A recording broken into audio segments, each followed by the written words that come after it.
चलिए दोस्तों, नमस्कार। और मेरा नाम संतोष यादव है। स्वागत है आप सभी लोगों का हमारे चैनल द डायमंड टॉक पे। आज फिर से 2023 का हमारे ये पहला पॉडकास्ट इंटरव्यू है। अभी इससे पहले हमने 5 पॉडकास्ट किए हैं जिनमें बहुत अलग अलग प्रकार के अलग अलग फील्ड के लोगों से आपको हमने मिलवाया था और बहुत सारी इंफॉर्मेटिव जानकारी जो है वहां से आपको मिली थी और वीडियो पे वो सारे वीडियो जो है उपलब्ध भी है चैनल पे। तो लेकिन आज जो इंटरव्यू मैं करने जा रहा हूँ बहुत ही खास इंटरव्यू है और मुझे लगता है कि ये 2023 की सबसे बेहतरीन शुरुआत है, क्योंकि आज का जो पॉडकास्ट इंटरव्यू हम करने जा रहे हैं उनका नाम मंथन सांडिल्य है और पीएचडी किया उन्होंने संस्कृत से और कथावाचक भी हैं। और मेरा सौभाग्य है कि मुझे उनसे बातचीत करने का और उनका समय मिला है। तो आज बहुत सारे ज्ञान की बातें होंगी, सनातन धर्म की बातें होंगी, कुछ मेरे सवाल और कुछ आप सभी लोगों के सवाल जो हमारे चैनल पर कमेंट पर आए थे कि इन सारे टॉपिक को कभी हम डिस्कस करें। तो मेरे अंदर तो उतना ज्ञान नहीं कि मैं सारी चीजों को आप लोगों के बीच में ला सकूं, दिखा सकूं, लेकिन आज हमारे बीच में जो बैठे हुए वो सारे सवालों के जवाब जो है महाराज जी हमें देंगे। तो मैं तो उनका डिटेल में परिचय नहीं दे सकता, लेकिन आप पहले हम उन्हीं से उनके परिचय और उनके बारे में जो है आपसे बातचीत करेंगे। तो बहुत बहुत स्वागत है। मुखं करोतु वाचालं पंगुं लंघयते गिरिं यत्कृपातमहं वन्दे परमानंद माधव। देखिए, हमारे और आपके करने से कुछ नहीं होता, परमात्मा की जब इच्छा होती है तो लंगड़ा भी पर्वत चढ़ सकता है। पंगुम लंघयते गिरिं यत्कृपातमहं वन्दे, भगवान की कृपा के बिना कुछ नहीं होता। तो आज ऐसा सौभाग्य और सहयोग बना कि हम भी फ्री थे और आप भी हमारे पास आ गए। तो मेरा नाम मंथन सांडिल्य है, जो कि मैं नारदीय ब्राह्मण नारदीय समाज से बिलोंग करता हूँ। मेरा अध्ययन अध्यापन इंदौर में हुआ उत्तर मध्यमा तक। उसके बाद शास्त्री, आचार्य और विद्यावादी, जिसे हम आधुनिक शब्दों में बीए, एमए और पीएचडी कहते हैं, जो कि संस्कृत यूनिवर्सिटी भोपाल से हुआ। साथ ही मेरी रुचि इस विषय में इसलिए जागी क्योंकि सर्वप्रथम मैं बाल्यकाल से ही मैंने पूजन पाठों में घर के संस्कारों के कारण बहुत से ऐसे स्तोत्र, सारी चीजें याद कर रखी। तो हमारे घर के सामने एक बार श्रीमद् भागवत का पाठ हुआ, तो उससे ही मुझे ये प्रेरणा जागी कि हमें भी करना चाहिए, इस दिशा में जाना चाहिए। और ऐसा मार्ग बनता चला और परमात्मा की कृपा, कहा ना मैंने कि यद कृपातमहं वन्दे, भगवान की कृपा के बिना कुछ नहीं होता। तो उसी कृपा के माध्यम से इस पद तक, इस भगवान की कृपा से ही यहाँ तक पहुंचा आज मैं। जैसे कि राम कथा है, भागवत कथा है, शिव पुराण है, या कह लें कि अष्टादश पुराण में से किसी भी पुराण की कथा अगर प्रवचन करने का अगर सौभाग्य मिलता है परमात्मा की कृपा से, तो सरस्वती की कृपा है। और साथ ही भोपाल में निवास है, इंदौर में निवास है, और मूलतः हम हरदा क्षेत्र से आते हैं, मेरे क्षेत्र से। जी हाँ। तो इसी तरह से छोटा सा परिचय है दास का। बाकी आज की चर्चाएं तो अनंत है और विषय भी जिस तरह से अनंत रहेंगे। चलिए तो अपन प्रारंभ करते हैं। तो दोस्तों, अब हम लोग सवालों की ओर आगे बढ़ेंगे और कुछ सवाल हैं जो बहुत ही महत्वपूर्ण सवाल है। तो वीडियो के लास्ट तक जरूर आप बने रहिएगा, क्योंकि आज हमारे सनातन धर्म से को लेकर साथ ही हम युवाओं को मोटिवेशन और प्रेरणा और उनके लक्ष्य और गोल को लेकर भी कुछ खास बातें, तो हमारे सनातन धर्म के अंदर सारा मोटिवेशन दिया हुआ है, उसको लेकर भी कुछ सवाल रहेंगे। तो वीडियो में लास्ट तक बने रहिए। तो दोस्तों, पहला जो सवाल हम लोग ले रहे हैं वो सवाल ये रह रहे हैं कि सनातन धर्म को लेकर आज बहुत सारी बातें हो रही है। पूरे हर क्षेत्र में हर गुरु हैं, महाराज हैं, कथावाचक हैं, जो बहुत सारी परिभाषाएं अलग अलग देते हैं। लेकिन मैं आपको एक लाइन में यदि पूछना चाहूँ सनातन धर्म की परिभाषा, जो एक आम आदमी, जो नीचे के वर्ग का भी आदमी बहुत बेहतर तरीके से समझ सके हमारे सनातन धर्म की परिभाषा, तो आप क्या समझ सकते हो, किस तरीके से जो है आप एक आम व्यक्ति को सनातन धर्म की परिभाषा को समझा सकते हैं, ताकि वो आसानी से जो है इसको क्लियर तरीके से समझ जाए। देखिए, सनातन शब्द ही इतना व्याप्त है कि इसको गागर में सागर मान लें या सागर में गागर में समुद्र भी मान सकते हैं इसको। सनातन शब्द ही इतना विस्तार पूर्वक है। और धर्म, सनातन के बाद एक शब्द लगाया आपने, धर्म। धार्यते भी धर्मः, जो धारण करने योग्य है वही धर्म है। और सनातन क्या है? जैसा कि हम विष्णु पुराण की बात कर ले, मत्स्य पुराण की बात कर ले, यहाँ तक कि आधुनिक समय में आज की युवा जो गीता को ज्यादा मानते हैं, हमारे संविधान में भी गीता की कसम खिलाई जाती है। गीता के 2 अध्याय के 24वें 25वें श्लोक में भगवान श्री कृष्ण कह रहे हैं कि सनातन में स्वयं हूँ। और बोले सनातन क्या है? तो बोले सनातन वह है जिसको कोई काट ना सके, कोई मार ना सके, कोई जला ना सके, कोई छुपा ना सके, वही सनातन है। इसकी परिभाषा को हम यदि हम आधुनिकता की तौर से देखें तो देखिए, मुगलों ने हमारे सनातन धर्म पे कितना वो किया, प्रताड़ित किया, कितना लुप्त किया। अंग्रेज आए, अंग्रेजों ने इतनी सब की, जितने भी पिछले शासक रहे उन्होंने हमारे सनातन को कितना दबाने की कोशिश की, फिर भी आज क्या हमारा सनातन दबा नहीं दबा, उतना उभर के आया। क्यों? क्योंकि ना उसे कोई काट सकता है, ना कोई उसे मार सकता है, ना कोई पीट सकता है। तो सनातन धर्म जो है उसको यदि हम एक छोटे से रूप में यदि हम बात करना चाहें तो इस संसार जगत में जो कुछ भी है, जो कुछ भी स्थित है, यदि मनुष्य रूप में, जीव में, प्राणियों में, पशुओं में, पक्षियों में, जिस भी संसार की सृष्टि के अणु कण कण में जो कुछ भी, वही सब कुछ सनातन है। और वही सनातन की जो शाखाएं निकल कर अलग हुई, वही अलग अलग धर्म के अनुसार से लोग अपने आप को चलाने लगे, वही सनातन है। तो मित्रों, दूसरा जो हमारा सवाल है वो सवाल ये है कि ध्यान और साधना। कहते हैं ना कि दोस्तों, यदि हमने अपने आप को साध लिया तो जीवन में सारी परिस्थितियां और सारा जो है हमारा वातावरण और हमारी फील्ड जो है सद जाएगी। तो ध्यान बहुत महत्वपूर्ण है, ध्यान क्या, साधना भी, दोनों चीजें। और लोगों के मन में बड़ा कंफ्यूजन रहता है कि भाई ध्यान क्या और साधना क्या, या दोनों एक चीज है या अलग अलग है, इसमें क्या अंतर है और इसको करने के क्या लाभ है, वो भी हम गुरुदेव से जो है जानने की कोशिश करेंगे। देखिए, ध्यान और साधना, ध्यान हम परमात्मा का करते हैं। जिस तरह से हम कहते हैं कि आत्मा में ही परमात्मा है, तो ध्यान में ही साधना का गुण छुपा हुआ है। जब हम ध्यान करते हैं किसी परमात्मा का, किसी भी ईश्वर का, जरूरी नहीं है कि हम सनातन धर्मी हैं या हम हिंदू धर्म से जुड़े हैं तो हम हिंदू धर्म की ज्यादा बात करें। किसी भी धर्म का व्यक्ति, हिंदू, मुस्लिम, सिख, ईसाई, जैन, जितने भी धर्म आज के समय पे हैं, सब किसी ना किसी रूप में जिस सत्य की बात कर रहे हैं, जिस ध्यान की बात कर रहे हैं, वह कोई ना कोई एक माया जरूर है। उस माया का ध्यान करते हैं, उस शक्ति का, पराशक्ति का ध्यान करते हैं। तो ध्यान तो जैसे हम किसी ईश्वर को एक प्रतीक मानकर कि राम को, भगवान को, कृष्ण जी को या किसी भी देवता को, शंकर जी को ध्यान कर सकते हैं, उनको अपना इष्ट बनाकर ध्यान कर सकते हैं। वो ध्यान जब उभरता है, जब प्रस्फुटित होता है हमारे अंदर, जब हम किसी एक आकृति को, कि भगवान शिव का चरित्र ऐसा है, रूप ऐसा है, राम जी का रूप ऐसा है, कृष्ण का रूप ऐसा है, जब उनका ध्यान करते हैं हम, तो उसी ध्यान के अंदर ही अंदर जब हम आलोढ़न करते हैं, जब हम उसमें विचरते हैं, तब हमारा मार्ग साधना की ओर प्रशस्त। और जब वह साधना, हम ध्यान को करते करते जब साधना के मार्ग पे पहुंचते हैं, तभी हमें भगवान की प्राप्ति होती है। एक छोटी सी कथा के माध्यम से नारद जी ने खुद ने कहा है कि पूर्व जन्म में मैं दासी पुत्र था। नारद जी दासी पुत्र थे, मगर भगवान की ध्यान करते करते अगले जन्म में जब उनकी साधना पूर्ण हुई, ध्यान पूर्ण हुआ, तो परमात्मा के, ब्रह्मा के पुत्र बनकर आए। उसी प्रकार यदि हम जब ध्यान करते हैं किसी भी परमात्मा का, किसी भी ईश्वर का, किसी भी पराशक्ति का ध्यान करते हैं, उसका ध्यान करते करते जब हम एक अलौकिक स्थिति में पहुंच जाएंगे, जब पराकाष्ठा पे पहुंच जाएंगे, तब साधना का क्रम प्रारंभ होता है। और वो प्रारंभ कैसे होता है? जैसे कि हमारा स्वयं का शरीर है, जैसे सभी को पता है कि 7 चक्र होते हैं, मूलाधार से लेकर ब्रह्मरंध्र तक। जब हम साधना के कर्म पे आते हैं तब वह जागृत होते हैं धीरे धीरे, और हम धीरे धीरे जब हम सप्तम स्थान पर पहुंचते हैं, तब हम आत्मा को परमात्मा से एक कर लेते हैं, हमारी आत्मा को निकाल करके परमात्मा के पास पहुंच जाते हैं। ध्यान और साधना में कोई अंतर तो नहीं कह सकते, ध्यान एक माध्यम है परमात्मा के लिए पास जाने का, और साधना उसका एक कर्म है। जैसे कहते हैं साधन और साध्य, बिना साधन के साध्य की पूर्ति नहीं होती, और बिना साध्य के रहते हम साधन नहीं कर सकते। जिस तरह से कि यदि हमारे पास आज आप और हम नहीं होते, आपके प्रश्न नहीं होते साधन के रूप में, तो हमारी साध्य रूपी बात अभी चर्चा नहीं होती। इसी तरह से साधन और साध्य में हम अंतर नहीं करते, मगर एक प्रारंभिक सीढ़ी है साधना।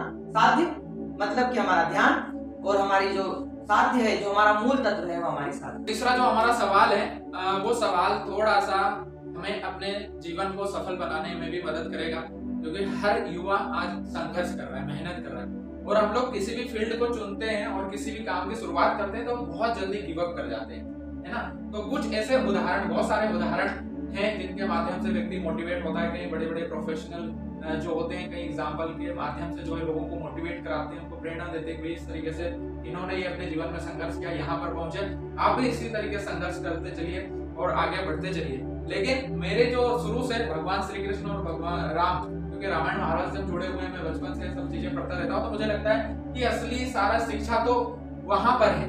तो भगवान श्री कृष्ण और भगवान राम का रोल क्या सिखाता है, वहां से हमें क्या चीजें सीखने को मिलती है, मैं थोड़ा सा वो आपसे पूछना चाहूंगा। देखिए सबसे बढ़िया एक छोटे से श्लोक के माध्यम से बताऊं कि रामायण जीना सिखाती है, भागवत मरना, रामायण जीना सिखाती है, भागवत मरना सिखाती है और गीता गति दिलाती है। यदि हमें जीवन को जीने का तरीका सीखना है तो रामचरितमानस के एक एक पात्र को देख लीजिए तो जीने का ढंग सीख जाएंगे।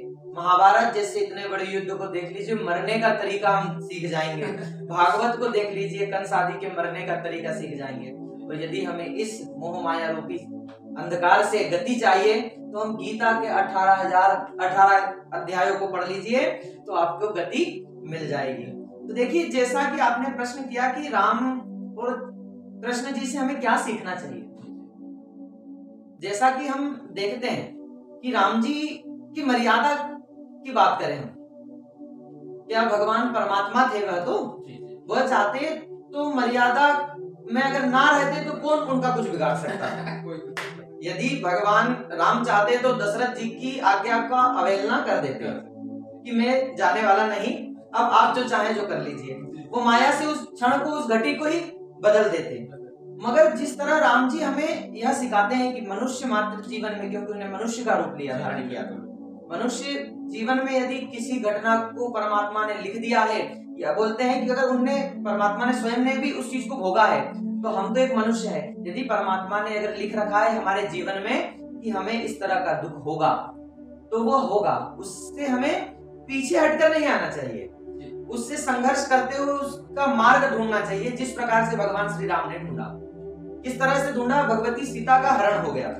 भगवान परमात्मा चाहते राम जी तो स्वयं अंतर ध्यान करके पता करते कि सीता जी कहाँ थी। तो क्या राम जी ने ऐसा किया? बिल्कुल नहीं किया। दर दर वन से पूछ रहे हैं, देखी मां सीता मृग नयनी, बोल रहे हैं कि मृग नयनी सीता देखी क्या आपने? किससे पूछ रहे हैं? वृक्षों से पूछ रहे हैं, लता पताओं से पूछ रहे हैं, धीरे धीरे आश्रमों में, जंगलों में पूछ रहे हैं, सबरी मैया की हम बात करते हैं उनसे पूछते हैं। तो भगवान मतलब मार्ग ढूंढते हुए, जिस प्रकार से हमारे जीवन में भी बहुत सी कठिनाइयां आती है, तो भगवान हमें यह सिखाना चाह रहे हैं कि यदि हम मार्ग ढूंढे, कोई कठिनाई आई है उससे पीछे ना हटे, कोई परिस्थिति ऐसी बनी है तो उससे पीछे ना हटे, हम धीरे धीरे उसका मार्ग ढूंढे और उस क्षेत्र में या उस कार्य के लिए अग्रसर हों। तो यदि हम उसी प्रकार अग्रसर होंगे तो भगवान राम के तरह सीता जी भी मिलेगी और रावण जैसे महान विद्वान योद्धा इसको पराजय भी किया जा सकता है। जो रावण क्या है, जो हमारे सामने खड़ा हुआ इतना बड़ा लक्ष्य है, वही रावण है।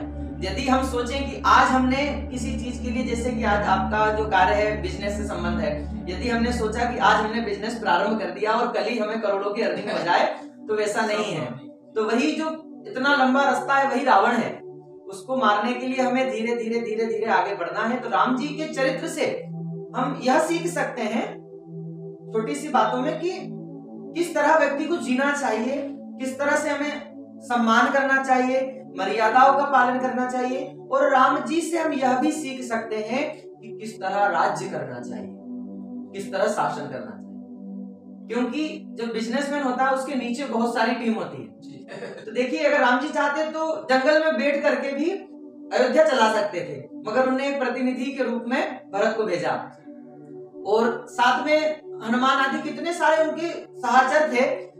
रामचरितमानस में कितने सारे अलग अलग पात्र हैं, उनको अगर हम देखें तो वह सभी हमारे बिजनेस को बढ़ाने वाले जिस तरह से नहीं होते हैं, अगर नेटवर्क टीम जिसको कहते हैं उसको मान सकते हैं यदि आधुनिकता की ओर में। और सबका अलग अलग कार्य है। और भगवान श्री कृष्ण की तो बात आप कर ही रहे हैं, तो 64 कलाओं के अधिष्ठाता हैं, तो उनकी तो आप बात ही क्या कहें। मगर देखिए उन्होंने भी अपने जीवन में अनेक अनेक रोल निभाए। या भगवान चाहते तो महाभारत जैसा युद्ध नहीं होता। भगवान श्री कृष्ण चाहते तो पांडवों को शुरू में ही राज्य दिलवा देते। भगवान श्री कृष्ण चाहते तो अपने माता पिता को जेल में नहीं रहने देते। मगर उन्हें भी यही संदेश दिया, यदि हम जीवन में मृत्यु लोक में मनुष्य रूप में जन्म लेते हैं तो हमें कर्म जरूर करना पड़ेगा। कभी भाग्य से और भागने से। देखिए आज की जो पीढ़ी है ना, वो ज्योतिषियों के पास, आडंबरों के पास बहुत ज्यादा जाती है कि हमारी पत्रिका में देख के बता दीजिए हमें ये मिलेगा कि नहीं मिलेगा। अरे साहब पत्रिका में तो लिखा है मिलेगा, मगर आप कर्म तो कर ही नहीं रहे। सोच रहे हैं कि पेट भर जाए और भोजन पकाया ही नहीं और भोजन पाया नहीं, तो फिर कैसे पेट भरेगा। उसी प्रकार भगवान श्री कृष्ण और राम हमें यही कहते हैं कि यही दर्शाना चाहते हैं, और जो कवियों ने लिखा है वह सब यही लिखा है कि आपको कर्म जरूर करना है, क्योंकि कर्मण्येवाधिकारस्ते मा फलेषु कदाचन। मगर आज का समय यह हो गया है, फल तो अभी चाहिए, कर्म हम बाद में कर लेंगे। तो इसी तरह से राम और कृष्ण से हमें यही सीखना चाहिए कि हमारे अगर मनुष्य योनि में जन्म लिया है तो कर्म जरूर करना चाहिए, और जो विधाता ने लिख दिया उसे संघर्षपूर्ण करते जाना चाहिए। आप जरूर एक दिन लक्ष्य की ओर प्राप्त। दोस्तों, हमारा जो अगला सवाल है वो ये सवाल है कि आज के जो युवा वर्ग है ना, वो किस तरीके से किस मार्ग पर चले। इतना कंफ्यूजन है और सोशल मीडिया से भी जुड़े हुए हैं, क्योंकि पहले का एजुकेशन सिस्टम अलग था, अभी का थोड़ा सा एजुकेशन सिस्टम चेंज हो गया है। कोविड के बाद तो आप देख सकते हैं कि ऑनलाइन भी हो गया, और ऑनलाइन होने से इतनी सारी चीजें आ गई हैं, व्यक्ति सोशल मीडिया से जुड़ गया है, पता नहीं क्या क्या देखता है, बहुत सारी फिल्में वगैरह भी हैं, वो भी थोड़ा सा भ्रमित करती हैं। तो किस तरीके से आज के युवा वर्ग को आप एक सही मार्गदर्शन दे सकते हैं, ताकि क्योंकि हर व्यक्ति का जीवन का एक लक्ष्य होता है, जो आसपास में चीजें चल रही वो हमारा तो लक्ष्य नहीं हो सकता, लेकिन ये सब चीजें कहीं ना कहीं प्रभाव डालती हैं और समय से हम अपने लक्ष्य तक नहीं पहुंच पाते। तो किस तरीके से आज के युवा वर्ग को आप मार्गदर्शन कर सकते हैं, क्योंकि चूंकि आपने पीएचडी किया है तो एजुकेशन में भी काफी अच्छा एजुकेशन आपका, सारी चीजें हैं, तो आप एक स्टूडेंट का भी आपका एक रोल रहा है, और अब आज आप प्रेरणा भी दे रहे हैं हमारे सनातन धर्म को लेके भी, सारी चीजों को लेके। तो किस तरीके से आपका स्टूडेंट का भी रोल है, तो आपको ज्यादा अनुभव है, तो किस तरीके से आप ये सारी चीजें समझा सकते हैं, वो थोड़ा सा बताइए। देखिए, सबसे पहले तो यदि हम उपदेश के माध्यम से देखें कि हमें उपदेश क्या देना चाहिए कि युवा पीढ़ी किस मार्ग पे चल रही है, तो सबसे असभ्य यह कहूंगा कि जो सोशल मीडिया और ये फिल्मी जगत जो आया है, इसने हमें सबसे ज्यादा बिगाड़ा है।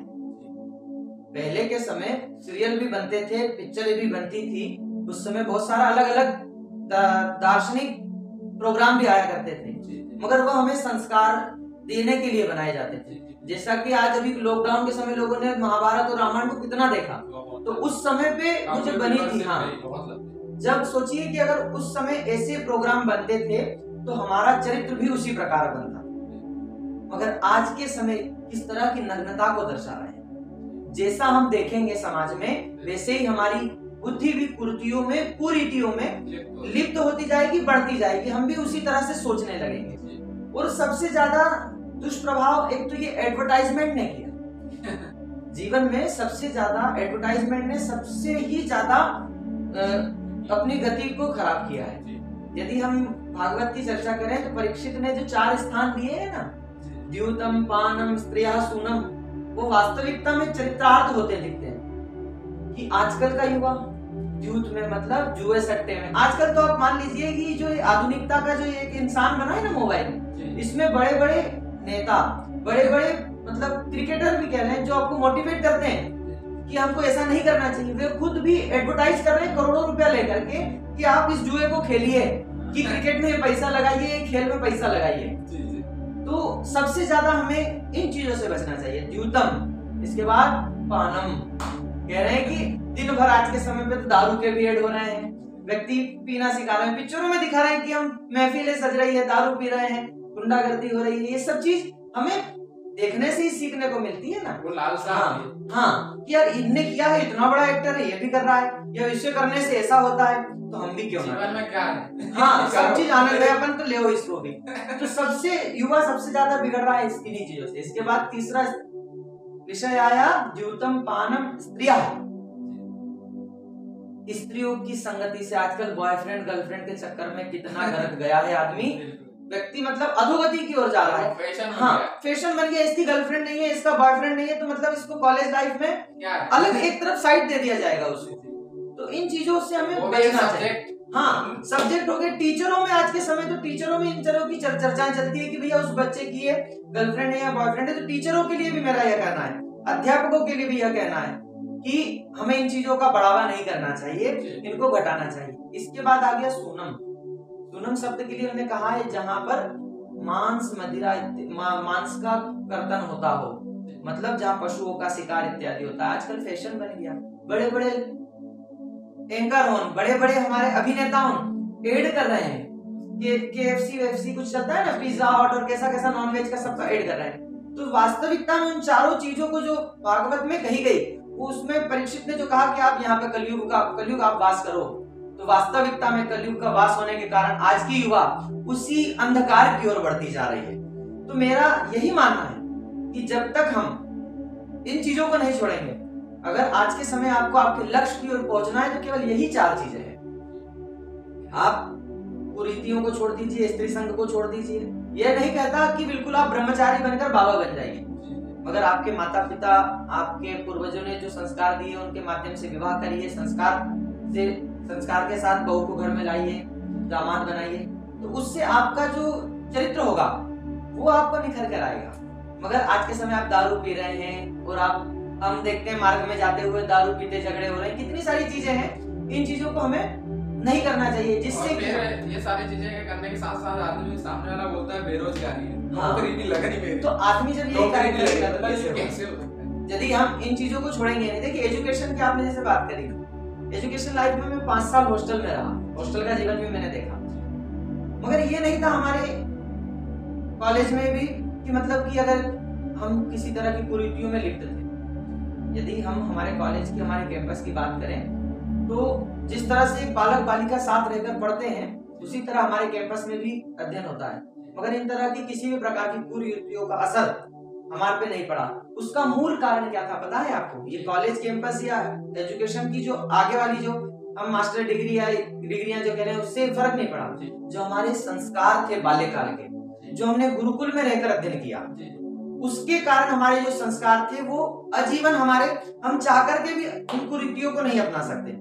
तो जो हम यह मान लें कि हमारे जो प्रारंभिक संस्कार होते हैं वो हमें इन चीजों के लिए मार्गदर्शित करते हैं और पथ प्रदर्शित करते हैं। तो इसलिए युवाओं को यह चीज बहुत जरूरी है कि जो शिक्षा नीति है, शिक्षा है, जो हमारे पूर्वज हमें पिताजी माताजी जो बताते हैं उसको कार्य करना चाहिए। पहले तो कहते हैं कि प्रातः काल उठ के रघुनाथा, माता पिता गुरु नागई माथा। तो आजकल हेलो हाय बाय बाय होता है। सुबह से बेड टी चाहिए लोगों को, बिस्तर पे अखबार पढ़ने को चाहिए, पाश्चात्य की ओर हम बढ़ रहे हैं। तो इन चीजों को यदि हम छोड़ेंगे तभी हम अपने कार्य के लिए, हम अपने लक्ष्य की ओर बिल्कुल सटीक होते हुए एक रास्ते से, सीधे रास्ते से जा सकते हैं। उसमें अड़चने जरूर आएगी मगर हम मार्ग को पूरा करेंगे। और यदि हम इन कुरीतियों में लिप्त रहेंगे और कहेंगे कि हमारे जीवन में तो कुछ अच्छा होता ही नहीं है, जॉब मिल नहीं रही है, गवर्नमेंट निकाल नहीं रही है, तो भैया ऐसा नहीं होता। सरकार निकालती है, प्राइवेट जॉब निकलते हैं, मगर हमने उतना एजुकेशन ही नहीं किया। हमने हमारे कॉलेज लाइफ में जो है बिल्कुल इधर उधर की बातों में रह गए। हमारे जीवन मस्तिष्क को इतना बिगाड़ लिया है हमने कि उसके लिए हम यह कहेंगे कि आप अपने मार्ग को जाइए और एक परमात्मा की ओर थोड़ा सा आप अग्रसर होइए। यदि व्यक्ति कुछ नहीं करता है, ओंकार नाम का जप करता है, तो उससे भी उसको मार्ग उसका प्रदर्शित होता है। मत बनाइए किसी को गुरु। आप कहते हैं कि क्योंकि आज के आधुनिक जो बच्चे हैं, स्टूडेंट है, वो सब पाखंड कहते हैं इस चीज को। आप सूर्य को तो पाखंड नहीं कह सकते हैं। उसको, सूर्य को अगर आप प्रतिदिन देखें, मगर कब देखें, ऐसे नहीं कि दोपहर में देखें, आप केवल प्रतिदिन उठ करके जब सूर्योदय होता है उसको देखना प्रारंभ कर दीजिए। आपका अपने आप आध्यात्म की ओर, अपने आप आपका मार्ग एकदम आपके लक्ष्य की ओर प्रदर्शित हो जाएगा। लेकिन आज का स्टूडेंट इस तरीके की बातें करता है, लेकिन इन्हीं सारे संस्कारों की वजह से, इसी संस्कृति की वजह से, इन्हीं सभी वेदों और उपनिषदों और जितने भी संस्कृति, इसके साथ ही आर्यभट्ट महान हुए, शिवाजी महाराज, मगध, चंद्रगुप्त, ये सब हमारे इन्हीं सब चीजों से इतना विकास किया और उनके अंदर इतनी सारी चीजें थी। लेकिन सब कुछ मोटिवेशन, सारा मार्गदर्शन, सब कुछ तो हमारे ग्रंथों में और हमारे गुरुओं के पास है। लेकिन फिर भी इतने मॉडलिंग जमाने में आके इनको हम छोटा समझते हैं और आज का जो फैशन है उसको समझते हैं कि इन सब चीजों से हम आगे जा सकते हैं। आगे जरूर जा सकते हैं, लेकिन बहुत सारे व्यवधान, जैसा मैंने कल एक सेशन में कहा भी था कि विराट कोहली, अनुष्का शर्मा अपनी बेटी के साथ वृंदावन गए, बहुत एक सुख सुविधाएं सब कुछ होने के बाद भी। आप इस शॉर्टकट के रास्ते से आगे जरूर जा सकते हैं, लेकिन कितनी चीजें, कितना तनाव हमारे जीवन में आ जाएगा। हर व्यक्ति विराट कोहली भी नहीं बनेगा इन सारी चीजों को अपना के, लेकिन फिर भी उसको समझ में आ रहा है कि भाई सनातन धर्म, अपने गुरु और अपने संस्कृति को समझना। उसका मुख्य कारण मैं आपको बताऊं, इसमें ना आपकी गलती है ना हमारी गलती। ये जो हमें शिक्षा पद्धति जो मिली ना, इसके कारण हमने मुगलों को पढ़ रहे हैं, हम बाबर को पढ़ रहे हैं, हमने महाराणा प्रताप को पढ़ा नहीं, चंद्रगुप्त मौर्य को पढ़ा नहीं, आर्यभट्ट को कहीं कहीं पढ़ रहे हैं, चरक को पढ़ा नहीं, सुश्रुत को पढ़ा नहीं। ऐसे कितने अनेक हमारे जीवन के जितने घंटे होते हैं ना, उतने घंटे के अनुसार एक एक आचार्य को हम प्राचीन काल के ले लें तो हमारा समय कम पड़ जाएगा जीवन का, मगर आचार्य की कमियां नहीं होगी। इतना अधिक हमारे पास इकट्ठा किया हुआ ग्रंथ है। तो हमारा जो आखिरी सवाल है वो ये सवाल है कि हमारा जो समाज है, सनातन समाज है, हमारे समाज में बहुत सारी भ्रांतियां हैं। कोई तिथि पड़ जाती है, कोई त्योहार आ जाता है, कोई जन्म उत्सव आ जाता है, और फिर हम कंफ्यूज हो जाते हैं कौन सा मनाए नहीं मनाए, और फिर वो क्षेत्रवाद के हिसाब से जहाँ जैसा माहौल बन जाता है वहां पर उस तरीके से चीजें चल जाती है। लेकिन कहा जाता है ना कि यदि सही तिथि और सही समय पे यदि कोई काम हो तो उसको शुभ माना जाता है। तो थोड़ा सा इसको भी हम क्लियर करने की कोशिश करेंगे हमारे इस आखिरी सवाल में। इसके बाद जो है हमारा सेशन खत्म होगा, तो इस पे से थोड़ा सा प्रकाश डालिए किस तरीके से ये हो सकता है और सही, तो थोड़ा सा आप बताइए। देखिए आज आपका जो आखिरी क्वेश्चन रहा मेरे विषय से संबंध का आया क्योंकि मेरी विद्यावारिधि जो पीएचडी ज्योतिष से संबंधित, तो कहते हैं चंद्रार्को यक्ष साक्षिणो, चंद्र और अर्क प्रत्यक्ष साक्षी है। ज्योतिषम प्रत्यक्षम शास्त्रम चंद्रार्को यस्त्र साक्षिणः, मतलब ज्योतिष शास्त्र जो है वही प्रत्यक्ष है। क्यों प्रत्यक्ष है? क्योंकि हम चंद्र को भी देख रहे हैं और सूर्य को भी देख रहे हैं। और जैसा कि आपका प्रश्न है कि जो भ्रांतियां चलती है कि 2 एकादशी आ गई, 2 कृष्ण जन्माष्टमी पड़ गई, 2 संक्रांत पड़ गई, 2 तिथियां रह रही है, 2 व्रत आ रहे हैं, 2 पर्व बना रहे हैं, तो इसमें भ्रांति या मन विचलित करने की आवश्यकता नहीं है। देखिए जैसा कि हम पूरे भारतवर्ष के आज के जो अवस्थित भारत है इसकी बात करें, जहां जहां से कर्क रेखा गई है उसके अनुसार पंचांग बनते हैं, और कर्क रेखा के अनुसार ही हमारे अक्षांश और देशांतर का अंतर होता है, और अक्षांश और देशांतर का अंतर निकालने पे हमें पता पड़ता है कि हमारा सूर्य कितनी दूर पे है हमारे से, हमारा चंद्र कितनी दूर है हमारे से, उसकी गति हमारे अक्षांश से कितनी दूर पे चल रही है, हमारे क्षितिज से कितनी दूरी चल रही है। तो जैसा कि कुछ लोग ये भी कह देते हैं ना कि संप्रदाय, अरे हम तो वैष्णव संप्रदाय हैं, हम पहली तिथि को मानेंगे, हम तो शैव संप्रदाय से हैं, हम निम्बार्क से हैं, तो इसमें संप्रदाय से कोई तात्पर्य ही नहीं है। ये तो भ्रांतियां जरूर।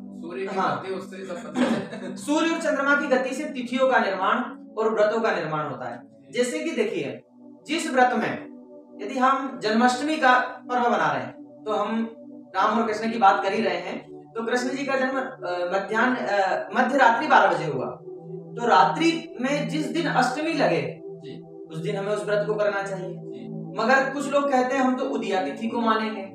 भैया 4 तरह के मास होते हैं ज्योतिष के अनुसार, सौर मास, चांद्र मास, नक्षत्र मास और क्या बोलते हैं सावन मास। ये श्रावण वाला मास नहीं है, सावन मास है। ये अभी 12 तरह के मास 12 महीने चलता है ये। तो मतलब कि जो नक्षत्र के अनुसार जो हमारे पर्व घटते हैं, नक्षत्र से हम ग्रहों की दशा को देखते हैं, नक्षत्र से हम कुंडली का निर्माण करते हैं, जन्म नाम का निर्माण करते हैं नक्षत्र के अनुसार। तो ये जो क्रियाएं हैं वो नक्षत्र के माह के अनुसार चलती, और जितने हमारे चंद्रमा से संबंधित व्रत हैं, जो व्रत हैं वो सभी चंद्रमा के अनुसार। जैसे कृष्ण जन्माष्टमी का व्रत कर लिया, शिवरात्रि का व्रत कर लिया, ऐसे जितने भी रात्रि के समय व्रत पर्व पड़ते हैं उसको चंद्रमास के अनुसार गणना की जाती है। और एक होता है सौर मास जो सूर्य के अनुसार होता है, जिसे हम उदया तिथि कहते हैं ना, उदया में यह तिथि लगेगी। जो तिथि का व्रत होता है तो वो उदया के अनुसार होता है। जैसे हम लोग एकादशी व्रत करते हैं तो वह एकादशी व्रत हमारा तिथि के अनुसार होगा। यदि हम प्रदोष का व्रत करते हैं, तिथि का व्रत कर रहे हैं ना, तो तिथि उदय काल से लगती है, सूर्य उदय से तिथि का प्रादुर्भाव होता है। तो इसमें किसी भी तरह का कंफ्यूजन नहीं जीवन में रखना चाहिए। हम आज के समय शिक्षित हैं, हमारे घर में सभी के घर में पंचांग होता है। पंचांग नहीं तो कैलेंडर तो होता ही है। कैलेंडर में लिखा रहता है कि यह तिथि इतने बजकर इतने मिनट पर समाप्त होगी। देखिए ज्योतिष में एक चीज है कि प्रारंभिक समय नहीं लिखा रहता, उसमें समाप्ति का समय लिखा रहता है। तो जिस समय समाप्ति होती है उसी के दूसरे क्षण से नई प्रारंभ हो जाती है। तो हमें अनुसार इसके अनुसार हम गणना भी कर सकते हैं कि सप्तमी तिथि रात को 11 बजे समाप्त हुई, हमें जन्म तो अष्टमी के दिन मनाना है, तो अष्टमी तो रात को 1 घंटे पहले लग गई, तो हम उसको कर सकते हैं। और फिर अगर विस्तार से जाएं तो 2:30 घटी के पहले का, 1 मुहूर्त के पहले का कोई समय हम नहीं तोलते हैं ज्योतिष के अनुसार, गणना के अनुसार। यदि हम ये देखें मूल तौर पर कि 2:30 घटी का 1 घंटा होता है। यदि 1 घंटे से कुछ ज्यादा देर पहले कोई तिथि लग रही है तो उस व्रत को हम कर सकते हैं। यदि 1 घंटे से कम है तो उस व्रत को नहीं करना चाहिए। तो उसको दूसरे दिन ही उदया तिथि में मान लीजिए, अथवा दूसरे दिन जब तिथि लग रही है उस तिथि में करना चाहिए। तो इस तरह की किसी भी प्रकार की जीवन में भ्रांतियां नहीं लाना चाहिए। और बाकी तो आप और हम बैठे ही हैं, साथ में हमारा नंबर भी मिल जाएगा, अगर किसी तरह की भ्रांति हो तो आप हमसे संपर्क कर सकते हैं। चलिए बहुत बढ़िया। तो दोस्तों आज का ये हमारा सेशन था जिसमें हमने विस्तार से बहुत सारी चीजों को लेके जो है गुरुदेव से चर्चा करी और बहुत ही उपयोगी और नॉलेजेबल जो है सेशन रहा, जिसमें आपको बहुत सारी चीजें सीखने समझने का मौका मिला। तो इसी प्रकार के बहुत सारे video, informative video, biography, podcast आपको हमारे चैनल पर उपलब्ध हो जाएंगे। तो सबसे पहले तो चैनल को जरूर सब्सक्राइब कर लीजिएगा। गुरुदेव के चैनल का भी लिंक आपको डिस्क्रिप्शन में मिल जाएगा। आप गुरुदेव के नंबर भी आपको अवेलेबल हो जाएंगे, तो वहां पर भी जाके इनके चैनल पे बहुत सारी कथाएं और बहुत सारा ज्ञान का अपार भंडार जो है आपको मिल जाएगा। चैनल पर जाइए, विजिट करिए, सब्सक्राइब करिए और बहुत सारी इन्फॉर्मेशन को जो है अपने जीवन में ला सकते हैं और जीवन में जो अंधकार है उसको जो है हम दूर कर सकते हैं। तो इसी प्रकार के मोटिवेशनल और नॉलेजेबल सेशन पाने के लिए चैनल को सब्सक्राइब करिए, लाइक करिए। और आपको कौन सी अच्छी बात लगी है गुरुदेव की इस पूरे सेशन में, क्या आपने सीखा है, कमेंट में जाके जरूर बताइएगा। और मिलते हैं फिर किसी नए सेशन में, तब तक के लिए bye, take care, see you soon. जय हिंद, जय भारत। बहुत बहुत धन्यवाद और गुरुजी को प्रणाम।